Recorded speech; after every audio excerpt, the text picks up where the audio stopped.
Ойлап отырса, содан бері қаншама жыл өтсе де, жесірлік дегеннің көзге шыққан сүйелдей көрінетініне көзі жеткен жоқ па еді. Бәрі айтқанға ғана оңай. Қаншама түн ұйқысыз, қаншама күн күлкісіз өткені тек өзіңе ғана аян. Мына қатын жетісіп қалыпты деп біреуі ернін шошайтса, біреуі алдыңнан өлмеңінен көзін өткізіп тұрып, мынаның жарқырап кеніп жүрген ай, мынаның ахахалап күлген ай дегендей мысқылдап өтері бар. Ары тартсаң ары, бері тартсаң бері жетпейтін баяғы қу дүние қолында, жолында байлағанда, өмірге налып, кей күні балаларына ренжіп, оларды да жек көріп, кейде екі қолын төбесіне қойып, дүниенің түбі болса да кетіп қалсам ба дейтін. Кейде баяғыда қазақ сорлы неге жесірін бір жылға дейін қара жамылдырып отырып, артынша қайнысына, болмаса қайнағасына қосып жіберген десем, осындай артында шуын шұбыртып қоятын жаманаты бар екен-ау, сол дұрыста шығар деп ойлап қоятын. Бірақ бүгінде бір жыл қара жамылып қайнысына қосылатын қатын қайда? Байлары өлсе көп ұзамай-ақ киініп, ішініп, жасанып, боянып, қыздай болып шыға келеді. Оларың бір жыл қара жамылып отырып басқа біреуге қосылмақ түгілі, тірідей байларын жібере салып, тірі жесір болып жүргендері қаншама. Қайтеді, бұл да заманның сұрқылтай өзгерісі шығар дейтін. Қазір барлық ауыртпалық артта қалып, заманның да жақсылығы ел қатарлы балаларын жеткізіп, қызын ұзатып, Айбарының атынан ерген ұлын үйлендіріп, аузын толтырып немере сүйіп отыр. Жаман атын шығармады. Сызып қойған сызығынан аттамағанның арқасында өзі де жақсы атқа ие. Ауылдастары да, Айбарының туған ағайындары сыйлап алдынан қия өтпейді. Өмір ғой, бәрібір жесірліктің бір шикілігі қылаң беріп қоятыны бар. Бірде Айбардың құрдасы сыныптастарын түгелдей Алматыға қонаққа шақырды.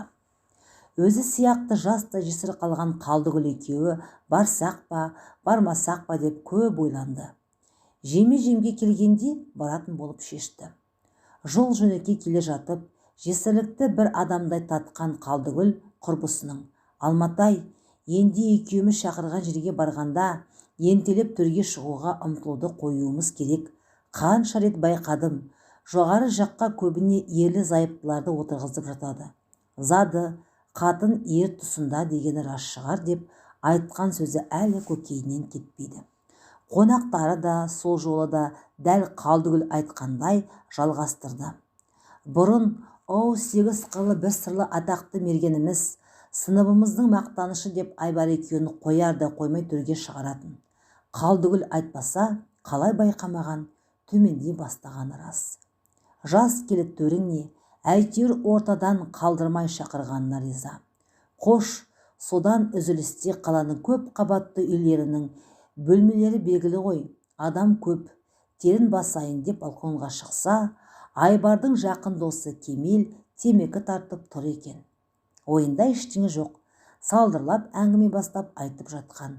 Бір кезде Кемалың: Алмагүл, сен кешірші, егер екеуіміздің балконда оңаша тұрғанымызды Шәмшия көрсе, қызғаныштан ұрыс шығарудан тынбайды. Мен кетейін кейін деді. Төбесінен біреу қос қолдап ұрғандай есеңгіреп қалсын. Сәлден кейін сасқанынан я, әрине деп қала берген. Міне, жесір әйелдің жүні қызыл дегені осы да. Зымыран уақыта десеңші. Айбардың да дүниеден өткеніне 20 жылдың жүзі болыпты. Уақыт емші деп жатады. Қайдан емші болсын?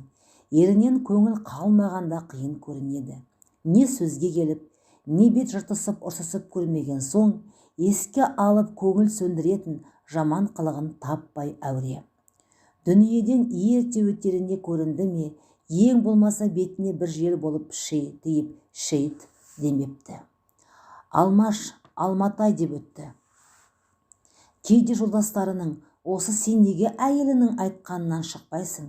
Бір нәрсе айтсақ, Алматай біледі деп отырасың. Еркексің ғой, өзің-ақ шеше салмайсың ба? Дейтіндерге де жауабы дайын еді. Мен осы сендер сияқты әйелдерімен айтысып тартысып жүретін ерлі зайыптарды түсінбеймін. Әйелің сенің айтар жөн сөзіңді айтып, әйелдік келіндік міндетін қамшы салдырмай атқарып, ағайынға да, досқа да сенің абыройыңа абырой қосатындай іс атқарса, аузымыз не қолымыз қышып несі бар? Кейде менің Алматайым анамның рөліне кіріп, баласындай үбіктейтіні бар. Мұндай әйелге не айтасың деп қоюшы еді. Содан да шығар, Алмагүл кешқұрым ұйықтар алдында күндіз біреу, түнде екеу болып азапқа түседі. Алматайының да Айбарға адалдығы шығар.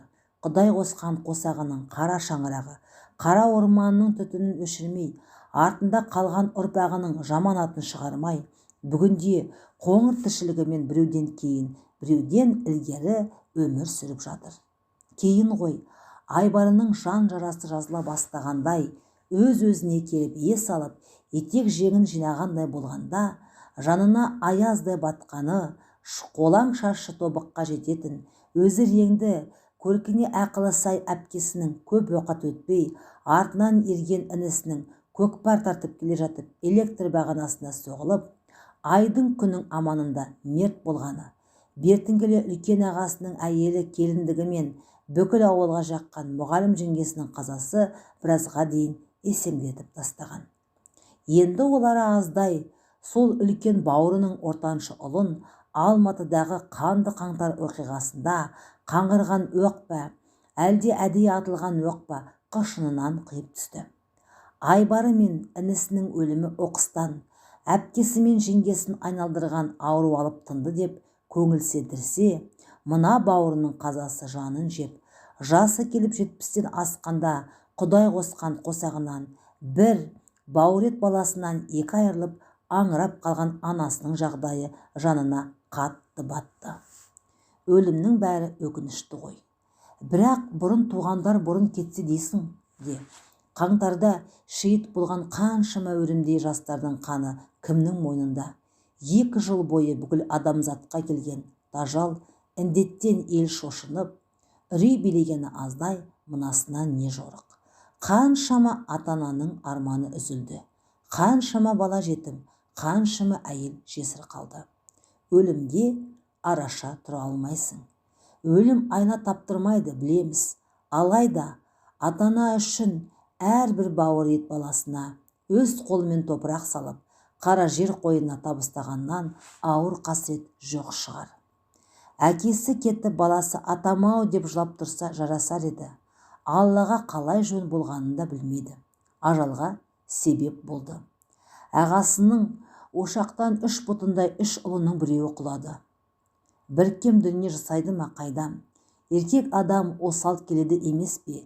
Бәрінен де 2 қолынан әл, 2 аяғынан дәрмен кетіп қартайған шағында, бір үйде жәутеңдеп нағыз жетім қалған Қадырқұл ағасына қиын болмақ. Ер азамат бәрібір ұстамды ғой.